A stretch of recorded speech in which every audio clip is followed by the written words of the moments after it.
Eu estava lendo um livro de filosofia e parei numa parte que vai ser muito útil aqui para o nosso canal Todos pela Saúde e para você também entender todo esse contexto, tudo isso que aconteceu no Brasil com essa pandemia nesse momento. O livro chama A Aventura da Filosofia, volume 2, do Paulo Giraldelli, e a parte que eu queria falar para vocês é uma parte que chega no Foucault.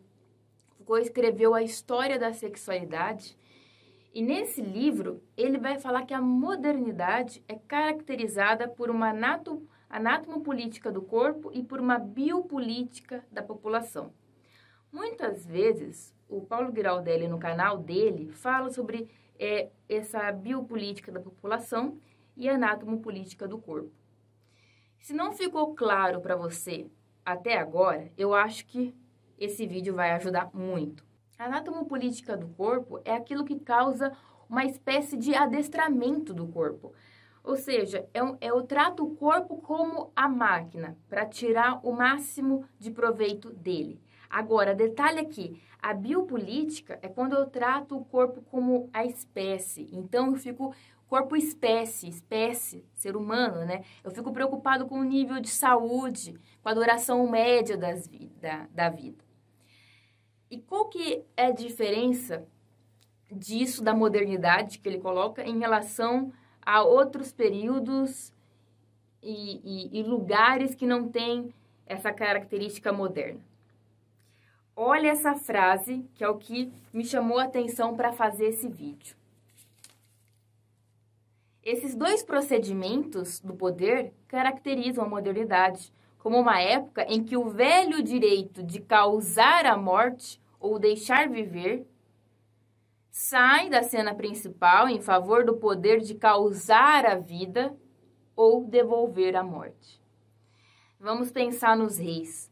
Eles causavam a morte ou deixavam viver. Quando ele age, quando o poder age com um imperador, com um rei, em outras épocas que não são épocas modernas, é o poder que age para guilhotinar, para enforcar, que age para acabar com a vida.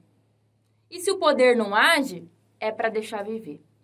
Agora, o poder moderno, quando o Estado age, é para possibilitar a vida. E quando ele não age? Quando ele não age, é aí que você devolve a morte.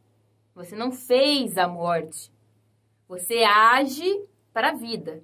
Antigamente, você agia para a morte. E quando você não agia? Quando você não agia, a pessoa vivia. E agora? Quando você não age, você pode devolver a morte. Essa parte aqui é espetacular para a gente entender como que aconteceu isso, de 100 mil mortes no Brasil, e até onde esse vírus surgiu não ter os números que a gente tem. É exatamente o que aconteceu aqui no nosso país. Se deixou a morte. Mas, quando agiu, o Bolsonaro, ele falou o quê? Recentemente. Que ele viveu porque ele usou cloroquina. E as pessoas não estão tomando cloroquina, por isso que morreu 100 mil. O que ele está falando com isso? Ele está tentando agir em favor da vida. Está errado. É uma ideologia isso. Mas você percebe que a interferência do Estado é para a vida. Só que e aonde ele não interferiu? Aonde ele não pôs a mão? Ele deixou morrer. Então, aonde que o Estado não pôs a mão? Ele não pôs a mão nas favelas. Ele não tirou a pessoa que estava doente da favela e colocou ela num lugar reservado para que a doença não se espalhasse e dizimasse a população. O Estado não agiu para instalar pias, não agiu para dar condições fidedignas da pessoa conseguir ficar em casa na quarentena, não agiu levando cesta básica. Então, o Estado não agiu. O que ele fez? Deixou a morte. Aí, isso mostra pra gente que essa pandemia era um problema político. Foucault está explicando pra gente isso. E por quê? Eu fiz vários vídeos sobre o problema do desmantelamento do Ministério da Saúde. Agora, será que se o Ministério da Saúde tivesse inalterado, com o Mandetta aí, com todos os técnicos lá, será que a gente teria um número muito diferente de mortes? Sabe por que eu digo isso? Porque em março, antes do dia 24, que foi uma debanda, né, de técnicos do Ministério da Saúde, antes desse dia, acho que até no dia anterior, eu fiz um vídeo falando que o Ministério da Saúde estava agindo pouco para efetivamente fazer com que o vírus não chegasse nos pobres. O Drauzio também fez um vídeo nessa época, acho que dia 24, dia 25 de março, falando sobre a lentidão, que a gente estava meses atrasados para poder agir nas favelas, que a gente tinha que ir lá agora, isso em março, o Drauzio falando, e a gente também falando no nosso canal, que tinha que agir efetivamente para conseguir manter a quarentena. E que o Ministério da Saúde estava apenas falando tecnicamente do problema. A Sociedade Brasileira de Infectologia, os médicos, o Ministério, como que eles abordavam o problema? Lavar a mão e máscara. Esse tipo de coisa.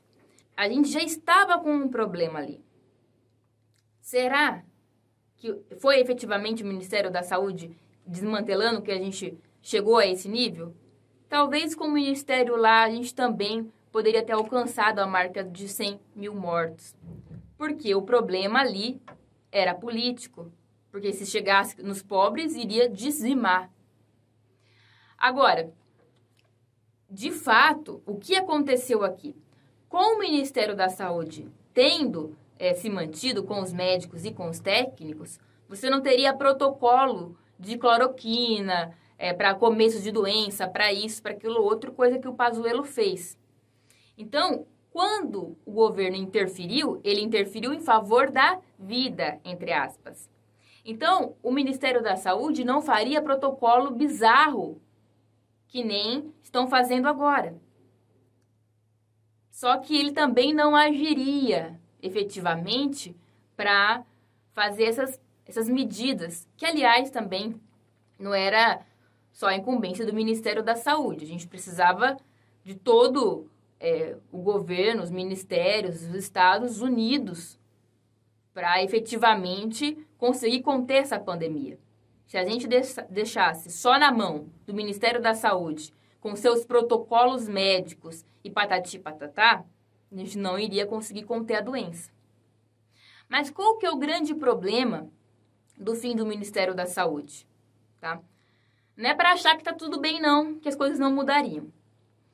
A minha preocupação na época, como ainda continua a preocupação, é que o Ministério da Saúde é importante para o SUS, para as secretarias estaduais e municipais, para a saúde do índio, que é de incumbência do governo federal, do Ministério da Saúde, e tudo agora ficou sem a cabeça, sem a coordenação. A gente está com um problema de coordenação gravíssimo na área da saúde. Esse é o principal problema. Esse era o principal medo. Você não ter gente que entende do SUS, que entende de saúde lá no Ministério da Saúde. Então, você tem militares lá que não têm capacidade nem de fazer um protocolo, nem de entender isso. Os médicos ali conseguiriam. Você tem militares lá que não entendem de gestão nenhuma e está causando um grave problema. Agora a gente não sabe nem os números, não é divulgado pelo Ministério e todo esse problema com dados que o Ministério teve. Agora, em relação à pandemia, óbvio que um ministério lá melhor ajudaria, mas não seria suficiente. Porque desde o começo era um problema político. Por quê? O que a medicina fala? O que a medicina pode fazer para curar a doença? Nada, por enquanto. A gente tem medidas para ajudar o paciente quando ele vai no hospital e está doente. Oferecer oxigênio, alguns corticoides, dependendo da fase da doença, e o protocolo médico. Mas para ajudar a não pegar, isso é uma questão política, é uma questão de ficar em casa, de mandar o auxílio, e tudo aquilo que não foi feito. É essa parte Está bem mais explicada num vídeo último que o Paulo fez no canal dele. Porque quando eu estava lendo esse livro e resolvi fazer esse vídeo, ele estava estreando que era um vídeo sobre que a maior parte não, desculpa, 47% dos brasileiros, ou seja, quase metade dos brasileiros, não culpa o Bolsonaro pelas 100 mil mortes. Aí eu resolvi esperar, assistir o vídeo e gravar esse. E é um vídeo excelente. Tá? O meu vídeo aqui é para complementar e porque eu estava lendo Foucault aqui e quis passar essa parte para vocês. Mas veja, 47% acha que o Bolsonaro não tem culpa nenhuma. Por quê? Porque a culpa é do vírus, né? Aí 11% acha que ele é o principal culpado. E o restante acha que ele é um dos culpados, mas não é o principal.